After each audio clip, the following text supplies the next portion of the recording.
I think this might be my most requested video, and it's probably because you've seen this.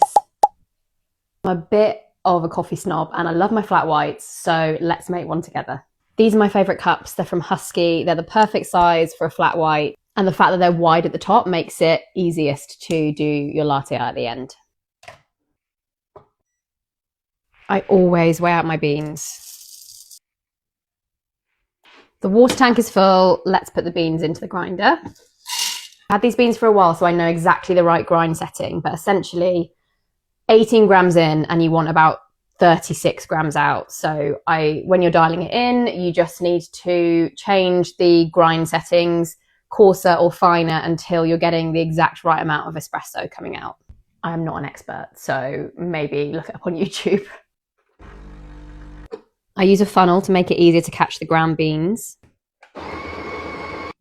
And then we have a few distribution tools that we use. I'm not sure how much difference they make, but gotta love a gadget. And then we have a spring-loaded tamp for consistency and tamping. Time to make coffee, and as I always weigh the beans in, I always weigh the coffee out. So that was about 36 grams in 28 seconds. We use organic whole milk. We have whole milk in the house anyway for the kids, and it seems to be the easiest to froth for me. So you want to fill the milk to just underneath the spout here.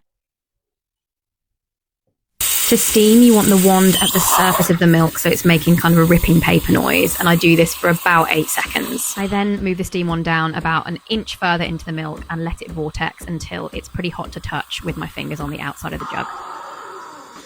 I then tap the jug on the surface to remove any air bubbles and just swirl the milk around.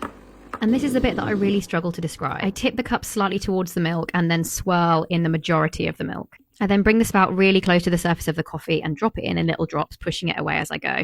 Obviously, because I'm filming, it's nowhere near as good as it normally is, but you get the general idea. It's taken me about 1.5 years of practicing this every single day to get to this point, and I'm still not always perfect. But I hope this helps, and let me know how you get on.